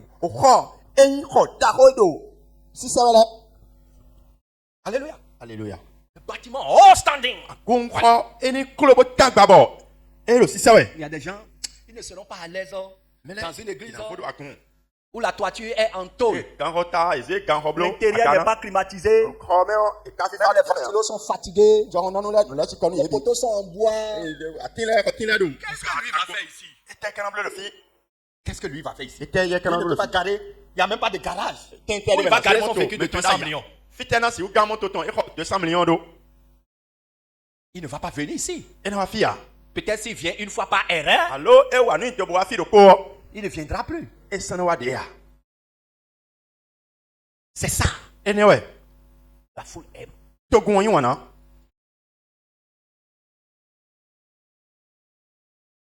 La foule aime les églises haut de gamme. Acte 4, Acte 7, verset 48. Acte 7. 40. Acte 7, verset 48. Acte 7, verset 48. Je lis au nom de Jésus. Vas-y, vite. Mais le Très-Haut n'habite pas dans ce qui est fait de main d'homme. Les églises haut de standing, haut de garde. Ça attire la foule, mais ça n'attire pas le Saint-Esprit. Ça attire la foule, mais ça n'attire pas le Saint-Esprit. Des hauts bâtiments, haut de gamme. On dépense des milliards. On fait des milliards. Alléluia. C'est pas là que Jésus veut habiter. Jésus habite ici. C'est le temple qu'il habite. C'est ce temple qu'il veut que les bergers bâtissent. Et non bâtir des temples charnels qui attirent la foule. Mais donc le Saint-Esprit n'est pas dedans. On peut bâtir de grandes églises. Mais c'est l'intérieur. Le message n'est pas haut de gamme. Si le message n'est pas haut standing, Jésus ne va pas rester dedans. Si le Seigneur nous fait grâce, nous aussi, on va faire de haut standing là-bas. C'est le Saint-Esprit qui va habiter. C'est pour ça qu'on n'est pas pressé. Si quelqu'un est fatigué d'habiter sous notre toiture de poteau, il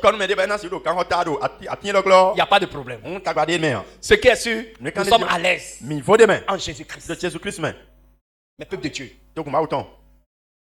quand nous voyons ailleurs où les gens sont entassés, où le message est climatisé, le temple aussi est climatisé, mais ils oublient l'enfer qui les attend. Ils oublient la grande chaleur de l'enfer. Ils oublient.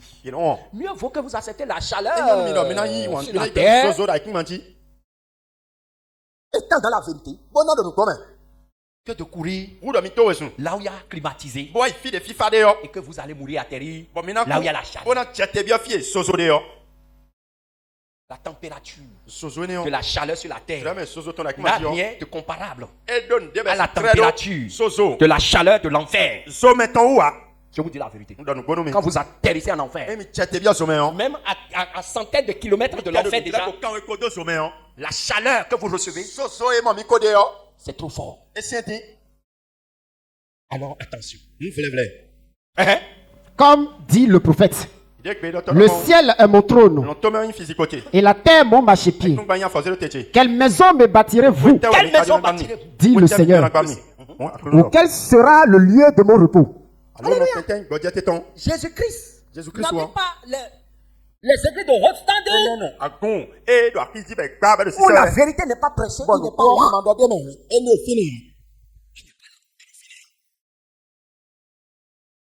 Alléluia. Alléluia. Il n'est pas là. Et de finir, Marc chapitre 13, lis-moi ça. Marc chapitre 13, verset 2. Marc 13, verset 2. Je lis. Jésus lui répondit, vois-tu ces grandes constructions? Il ne restera pas pierre sur pierre qui ne soit renversé. Il ne restera pas pierre sur pierre. Tout ce qui est fait de chair, par la chair, sera renversé. C'est pour ça que le Seigneur veut que nous bâtissions des âmes, des édifices spirituels. Par la sainte doctrine, non seulement la sanctification, la crainte de Dieu. C'est ce que le Seigneur veut demander. Mais les gens investissent des milliards pour bâtir des édifices. Mais l'intérieur est vide. Le Seigneur ne voit pas les âmes. Alléluia. Alléluia. Là où il y a la foule, c'est là où le on ne devrait pas parler de colère de Dieu dans ces lieux. On ne parle pas de la colère de Dieu. Mais on parle seulement de l'amour de Dieu, de la miséricorde de Dieu, de la grâce de Dieu. Et puis la bénédiction de Dieu. Oh, non, c'est bénédiction. Il connaît tous les versets qui parlent de bénédiction. Et il sélectionne ces versets-là pour endormir le peuple.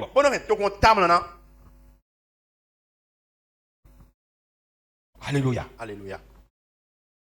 La foule déteste les églises qui prêchent la vérité, la sainte doctrine, la sanctification, le dépouillement. La foule déteste ces lieux. La sanctification. La parole nous dit que sans la sanctification, Dieu ne verra le Seigneur. Sans la sanctification, Dieu ne verra le Seigneur. Et dans l'Éphésiens, le Seigneur dit, vous serez saints. Pour moi, car je suis saint. Moi, l'Éternel, je vous ai séparés des peuples, afin que vous soyez à moi. Afin que vous soyez à moi. Il doit y avoir une séparation de l'église avec le monde et non une association de l'église avec le monde. Mais malheureusement, c'est le contraire que nous voyons au fait. Et la foi n'est pas là où on parle de sainteté là. Non. Il n'aime pas ça.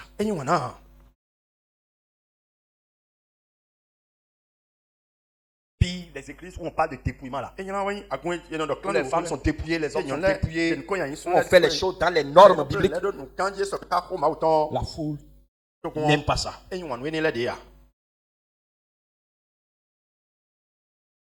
La foule aime les églises dans lesquelles on ne va pas aborder leur péché favori.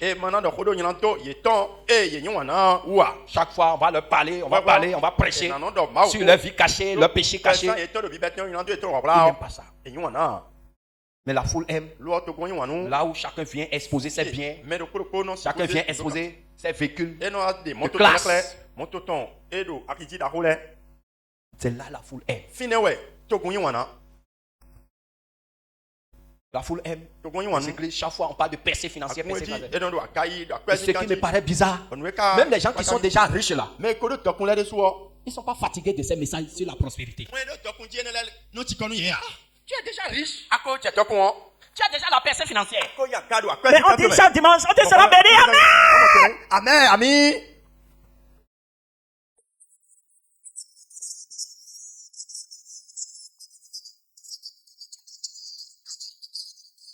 Mais ton âme, est-ce que ton âme est riche? Ton âme est pure. C'est ce que Jacques veut dire dans le livre de Jacques 5, verset 1. Dis-moi ça. À vous maintenant, les riches, à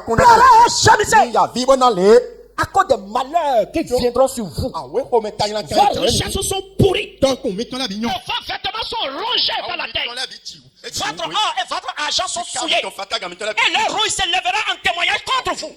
Et dévorera vos chairs comme un feu. Car vous avez amassé des trésors dans les derniers jours. Au lieu d'amasser des trésors pour le ciel, au lieu de chercher la richesse pour vos âmes, vous recherchez la richesse terrestre pourrissante. Peuple de Dieu, ça fait pleurer.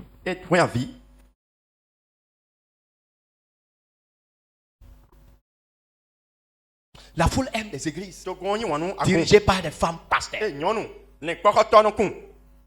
allez voir des églises dirigées par des femmes. Des femmes en haut sur la chair, en train de secouer les seins, en train de secouer leurs fesses sur l'autel de Dieu. Jézabel sur l'autel de Dieu. Non. Alléluia. Alléluia. Le Seigneur ne veut pas que la femme dirige son église. Mais ils vont te dire, Déborah c'est un juge. Et Priscille a accueilli l'église dans sa maison. Si tu accueilles l'église dans ta maison, est-ce que c'est ça qui fait de toi femme pasteur, femme apôtresse, révérend? Pourquoi dans les 12 apôtres, Jésus n'a pas choisi une femme? Alors, il y avait les Marie Magdala, les Salomé étaient là, les femmes étaient là. C'est des femmes de distinction qui étaient autour de Jésus. Mais Jésus n'a choisi aucune d'elles. Et même, après la trahison de Judas, si une femme devrait occuper un poste de ministère, c'était l'occasion propice pour qu'on choisisse une femme, n'est-ce pas? C'est ça. Mais quand ils ont prié, le Saint-Esprit n'a pas désigné une femme pour occuper la place de Judas. Mais le Saint-Esprit a désigné même quelqu'un qui n'était pas trop connu. Matthias n'était pas trop connu. Mais pourtant, pour que la place là ne soit pas vide, ils ont préféré choisir quelqu'un qui n'est pas trop connu plutôt qu'une femme qui est très connue. Ils pouvaient choisir Marie même. Marie qui a gardé Jésus dans son sein. Ils pouvaient le choisir pour dire bon, comme elle était toujours avec nous, ok, elle n'a qu'à occuper cette place. Ils pouvaient choisir Marie. Ou bien ils pouvaient choisir Marthe. Tout cela, ce sont des disciples de Jésus. Ils pouvaient choisir Marie de Magdala. Ou bien, mais aucun de ceux-là n'a été choisi pour remplacer Judas. Ils ont encore cherché un homme. Et c'est un homme qui a occupé cette place. Dans la Bible, on n'a vu aucune femme qui a fait de baptême dans la parole de Dieu. Dans l'église primitive, aucune femme n'a fait de baptême. Aucune femme n'a dirigé l'église. Apôtre Paul n'a établi aucune femme pour diriger une église. Que ce soit l'église d'Éphèse, l'église de Philippines, l'église de Corinthe, l'église de Colosse. Aucune femme n'a dirigé. Et il a même donné les indices dans le livre de Timothée. Il dit que le diacre, pour bien lancer de l'église, soit marié d'une femme. Donc celui qui doit diriger de l'église doit être un homme qui est marié à une seule. Mais si une femme devrait conduire l'église, il devrait dire soit femme mariée d'un seul homme. Peuple de Dieu. La parole de Dieu là n'a pas de mise à jour. On ne peut pas l'adapter à notre génération. Même si c'est n'importe quoi, ça demeure telle qu'elle est. Quand les hommes pensent que non, ça, c'était au temps des apôtres. Maintenant que le temps a évolué. Le temps a évolué, mais la parole de Dieu ne peut pas changer. Jamais. Le monde peut se moderniser n'importe comment. La parole de Dieu ne peut pas être modernisée. On ne peut pas l'adapter à nos réalités. Ce qui est sacré dans la parole de Dieu demeure sacré. Alléluia. Alléluia. Donc la foule aime les églises dirigées par des femmes qui viennent exposer leurs fesses, leurs seins, en train de secouer, en train de répandre l'esprit de masturbation dans le peuple. Quand une femme, avec ses grosses fesses, avec ses seins, sur la chaîne en train de faire comme ça là, les gens n'écoutent pas le message qu'elle prêche. Mais les gens regardent sa forme avec esprit de convoiter. Et elle aussi s'habille de façon cécile. C'est des églises de la mort. Quand tu es dans cette église, ton âme est dans le cercueil et il t'attend.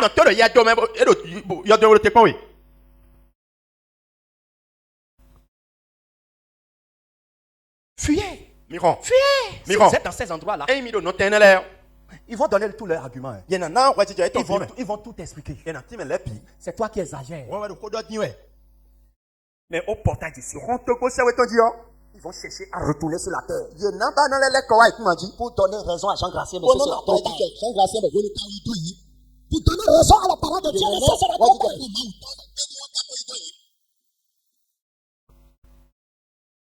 Apocalypse 2, verset 20.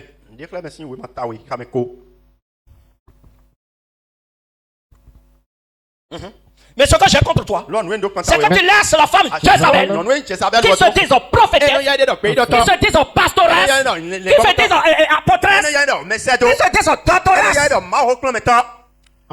enseigner et séduire mes serviteurs, et séduire mes brebis. Toutes les églises dirigées par les femmes, il y a l'esprit de convoitise, il y a l'esprit de séduction, il y a l'esprit d'attirance sexuelle. Je vous dis la vérité. Ça ne peut pas changer. Même si la technologie évolue n'importe comment, rien ne peut changer la parole de Dieu.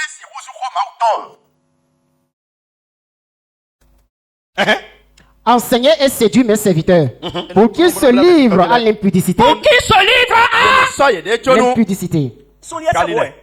Il y a le mot séduction. Il y a l'impudicité.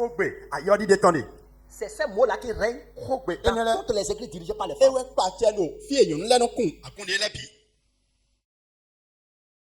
Quelle que soit l'onction qu'elle va déployer,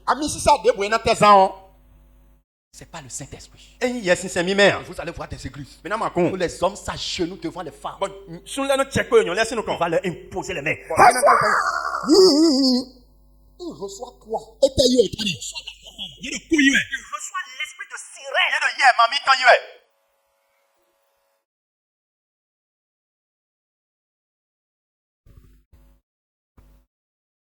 Peuple de Dieu, ça fait pitié. Pour qu'ils se livrent à l'impudicité et qu'ils mangent des viandes sacrifiées aux idoles. C'est qu'ils vont prêcher des contre-doctrines.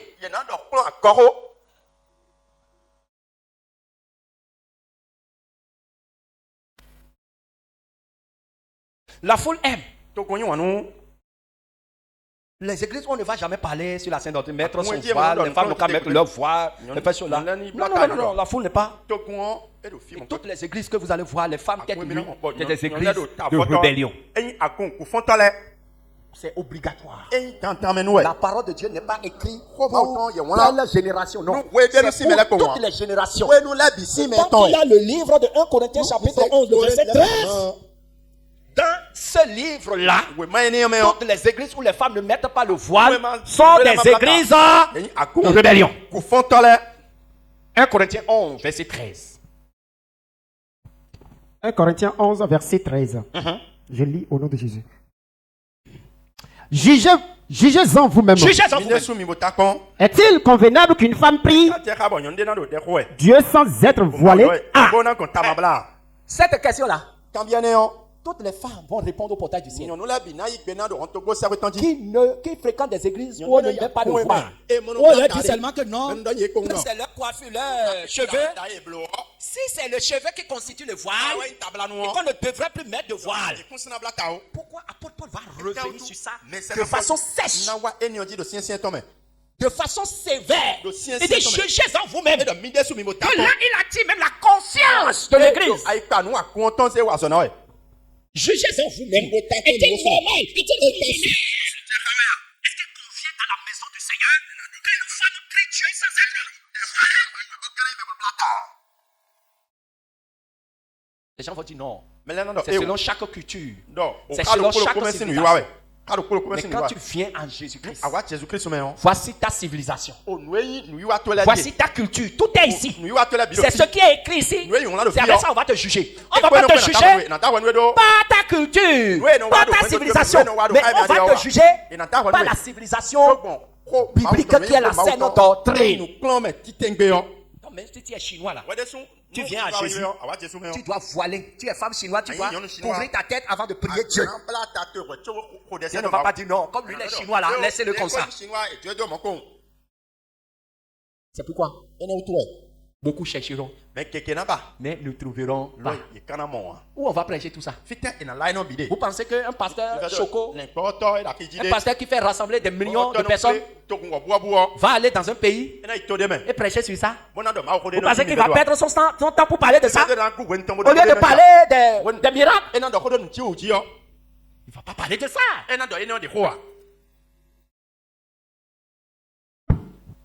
La foule aime les églises où on vient juste pour se distraire avec des musiques et des danses mondaines, en transformant l'église en boîte de nuit. Des coupés décalés, des yorobas, des musiques mondaines jouées dans l'église.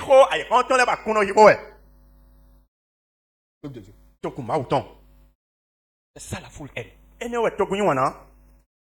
La foule aime les églises où le pasteur se prend le chef d'entreprise de l'église. Et les fidèles sont comme ses employés.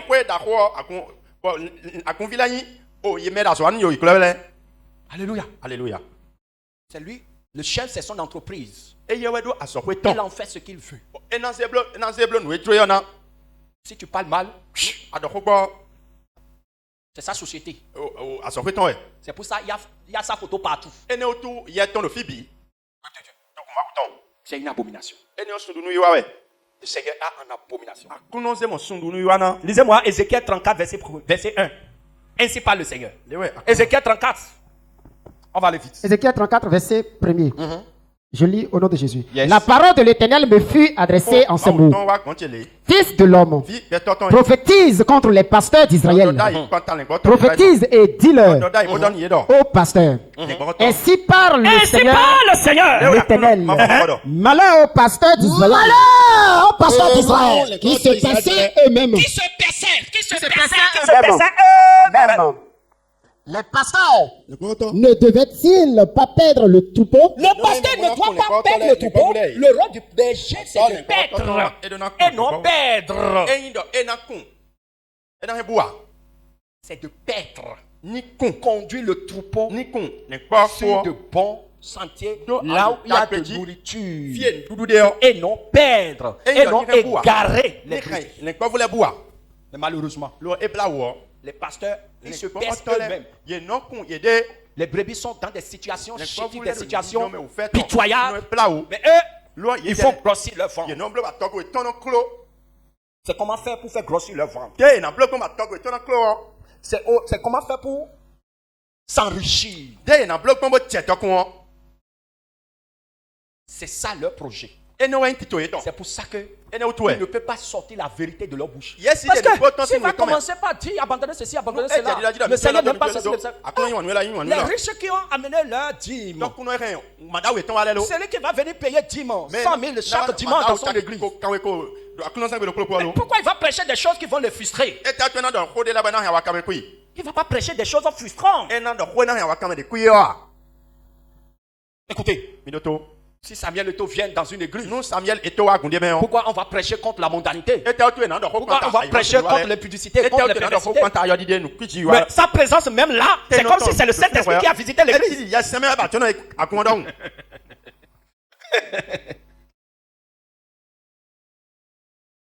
Peuple de Dieu, est-ce que c'est l'église du Seigneur? Est-ce que les gens savent le danger que cela représente de s'amuser avec l'œuvre du Seigneur? Alléluia. Alléluia. Malheur au pasteur d'Israël qui se baissa eux-mêmes. Les pasteurs ne devraient-ils pas perdre le troupeau? Et le verset 3 dit, vous avez mangé la graisse, vous êtes vêtus avec la laine, vous avez tué ce qui est gras, et vous n'avez pas perdre les brebis.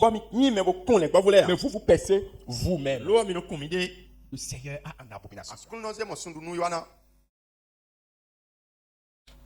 La foule aime les églises où les diacres et autres figures de l'église peuvent avoir facilement leur deuxième femme.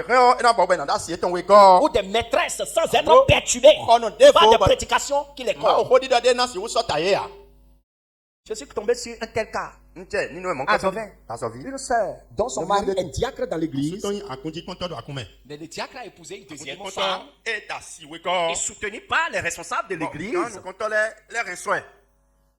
Et la femme originale fait objet de toute persécution dans l'église. Parce qu'on lui demande d'accepter la situation. D'accepter avoir une coépouse. Il dit, mais c'est pas biblique ce que vous dites. Toi, tu connais quelle Bible? Tu as une théologie de combien d'années?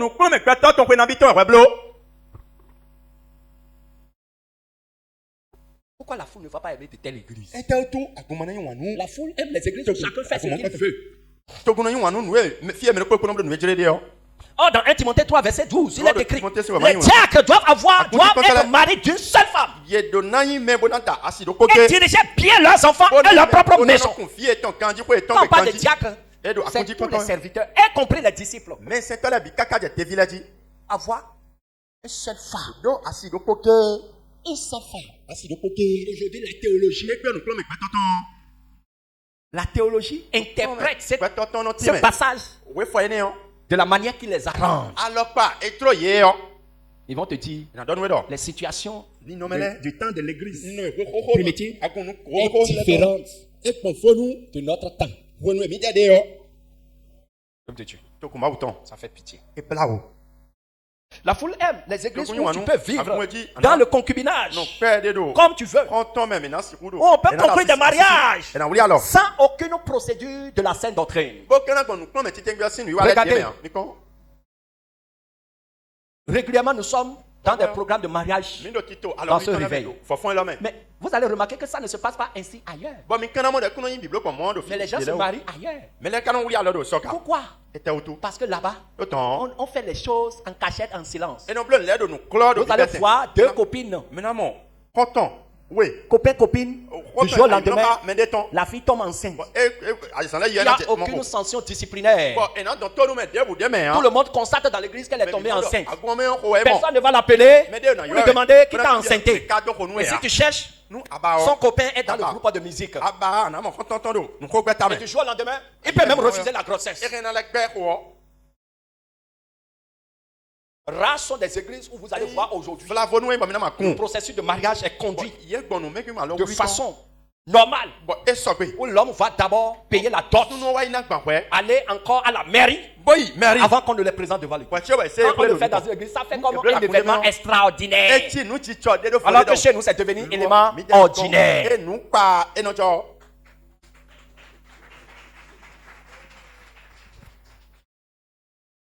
Parce que la parole de Dieu dit dans le livre de Hébreux chapitre 13, verset 4, que le mariage soit honoré de tous. Et le lit conjugal exempt de toute souillure, car Dieu jugera les impudiques et les adultères. La foule aime les églises où on ne va jamais prêcher sur les impudicités sexuelles, sur la sodomie, la pornographie, sur les relations sexuelles en mariage. Je vous dis, la foule aime les églises où on ne prêche pas sur ces choses. La foule aime les églises où on leur présente quelque chose de visible. Voilà, quelque chose de visible. Une idole. En quoi il va placer sa foi. Voilà, la foule aime les églises où on va lui vendre le flacon de l'huile d'onction. On va lui dire, regarde, ce flacon-là, minuit à chaque 01, tu te réveilles, tu te mets nu et tu vas prendre Somme 91 et tu vas faire comme ça et tu vas faire comme ça le nord, tu vas faire comme ça le sud, tu vas faire comme ça l'ouest. La foule aime ça. Je te dis la vérité. La foule aime ça. C'est que attacher leur cœur à quelque chose de visible. Oh Dieu, il est esprit.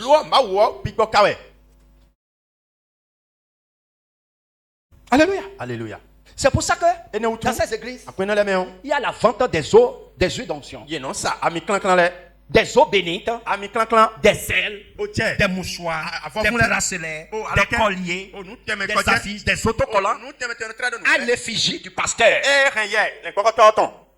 Vous allez voir, vous savez, dans la maison de certains chrétiens, surtout les chrétiens du Nigeria, là, ils aiment beaucoup ça. Ils aiment beaucoup adorer les pasteurs. Là, ils voient l'affiche, la photo du pasteur, de pasteur, et on met ça sur la porte. C'est son onction qui protège la maison. Voilà. Ce n'est plus l'onction de Jésus. Peuple de Dieu. C'est l'idolâtrie. Si quelqu'un met la photo de Jean Grasset, tu es maudit. Si tu mets la photo de Jean Grasset, c'est son onction qui te protège. Tu es maudit. Tu es malheureux. Je vous dis la vérité.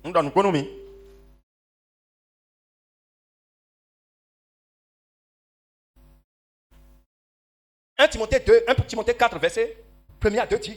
Mais l'Esprit dit expressément que dans les derniers temps, quelques-uns abandonneront la foi pour s'attacher à des esprits séducteurs et à des doctrines de démons. Par l'hypocrisie de faux docteurs portant la marque de la flétrissure dans leur propre conscience. La marque de la flétrissure, la marque de la fausseté, la marque de la séduction, la marque de flatterie. Nous sommes dans ça. Peuple de Dieu, ça fait pitié. La foule aime les églises où on tombe beaucoup, où ça vibre. Et on tombe tous les jours en signe de la puissance du prophète. Voilà.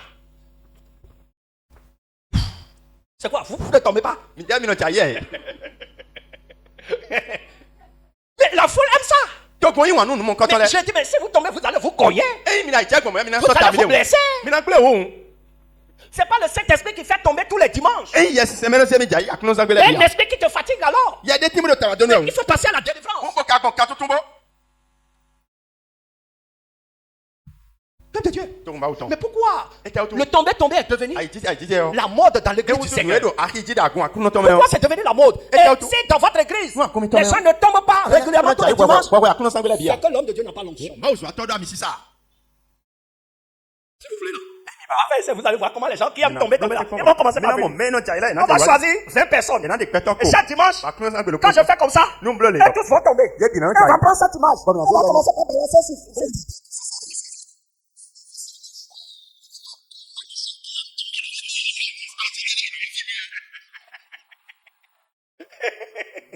Acclamez pour Jésus. Ne reprenne Jésus. Peuple de Dieu. Tomber là, c'est quoi? Alléluia. Alléluia. Soit. Il y a un esprit qui te fatigue. Et on commence par prier. Et la puissance du Saint-Esprit agit. Et tu es tombé. On ne va pas te laisser tomber. Les hommes de Dieu vont te chercher. On va t'amener, on va prier pour toi. Si dimanche prochain, tu tombes encore, ça va être deuxième fois. On t'amène encore en prière. Dimanche, troisième dimanche, tu tombes encore. Là, tu es un espion. Là, tu es venu en mission. Pas amuser la galerie. Alléluia. Alléluia. Pendant l'effusion de cet esprit, on dit reste concentré. Le Saint-Esprit va te visiter. Le Saint-Esprit te visite. C'est pas le Saint-Esprit va te soulever.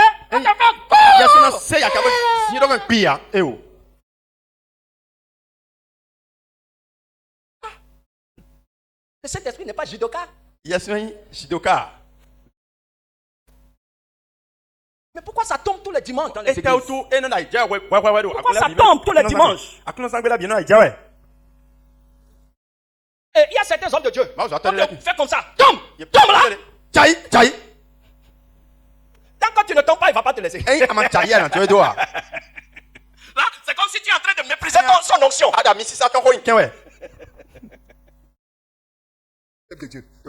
de la distraction. C'est du spectacle. Parce que l'essentiel est mis de côté. L'essentiel, c'est de prêcher la crainte de Dieu. La sainteté, la sainte doctrine. Et non du spectacle. Je vous dis la vérité.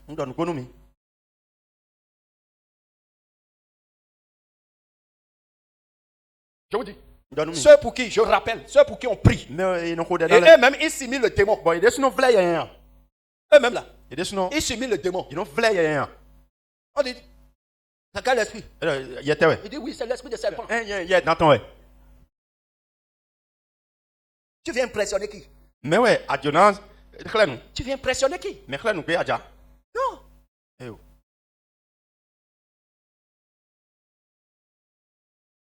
Certains ont dit, esprit de Dieu, manifeste-toi. Et eux-mêmes commencent à manifester. Mais tu es maudit.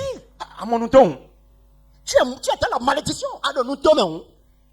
Tu blasphèmes contre le Saint-Esprit. Je te dis la vérité. Si vous avez ces choses-là, vous pensez impressionner.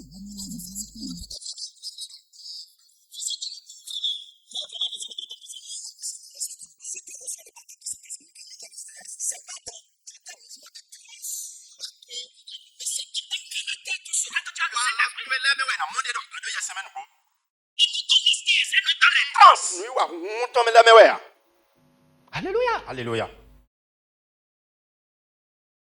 Alléluia. Alléluia. Donc malheureusement, la foule aime ces choses-là. La foule aime. Les églises où on leur prédit l'avenir. On leur donne des prophéties sur le mariage, sur le voyage, sur la promotion, la réussite dans les affaires. Mais on ne prophétise jamais sur leur vie de débauche cachée. On ne prophétise jamais sur ça. Est-ce que vous avez déjà vu un prophète dans la Bible prêcher sur le voyage de quelqu'un? Prêcher sur le mariage de quelqu'un? Vous avez déjà vu ça dans la parole de Dieu? Quel prophète a prêché sur le mariage dans la Bible? Est-ce que c'est Jérémie? Est-ce que c'est Esaïe? Est-ce que c'est Ézéchiel? C'est qui? Qui a prêché sur les bonnes aventures? Qui a prêché sur ça? Dans la parole de Dieu. On a peur même des prophéties. Quand les prophéties sont là, c'est pour annoncer des choses dangereuses.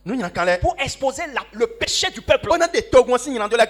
C'est pour exposer la vie de débauche du peuple. L'idolâtrie du peuple. Et annonce la colère de Dieu qui va frapper. Et invite le peuple à la repentance. Mais aujourd'hui, tout le monde acclame prophétie. Mais dans la parole de Dieu, quand le prophète prophétise, tout le monde se met à genoux pour demander la miséricorde de Dieu. Pour demander pardon à Dieu. Mais aujourd'hui, on va te dire, ta date de mariage est temps. Mais la personne est dans la prostitution. La personne est dans la débauche. Au lieu de lui prêcher sur la repentance, on lui prêche sur le mariage. Peuple de Dieu, il y a problème. Mais c'est ça la foule aime. Quand là vous allez voir, Jésus a dit, là où il y a des cadavres, c'est là se rassemblent les vautours. Ne sois pas vautour, mon frère. Ne sois pas vautour. Ne sois pas parmi les cadavres. Mais sois parmi les vivants. Donc la foule aime. Les églises où on leur annonce l'avenir. On leur fait la divination. Et ces choses-là, c'est les mêmes choses que font les marabouts. Aujourd'hui, les mêmes choses que les faux pasteurs annoncent, les faux prophètes annoncent dans les églises de la voie. C'est les mêmes choses les marabouts annoncent. Vous avez vu la vidéo que nous avons suivie ici? L'astrologue qui propose des bagues magiques pour remplir les églises. Voilà. La foule aime ça. Et effectivement, ça attire la foule. Mais dans 2 Timothée 4, verset 3, 4, il est écrit car il viendra un temps où les hommes ne supporteront plus la saine doctrine. Mais ayant la démangeaison d'entendre des choses agréables, ils se donneront une foule de docteurs selon leur propre désir. Selon le désir des hommes là. Ils vont se faire des faux docteurs pour détourner l'oreille de la vérité et se tourneront vers les fables. Acclame pour le Seigneur, lève-toi. Tout ce que tu as entendu, tu vas dire Seigneur Jésus. Papa, aujourd'hui, tu m'as aidé à connaître les églises de la voie large. Là où la foule court. Seigneur Jésus, tu connais mon état. Seigneur, je ne veux pas demeurer dans les églises là où il y a la foule. Je ne veux pas demeurer là où il y a la séduction. Mais Seigneur, je veux rester là où il y a la vérité.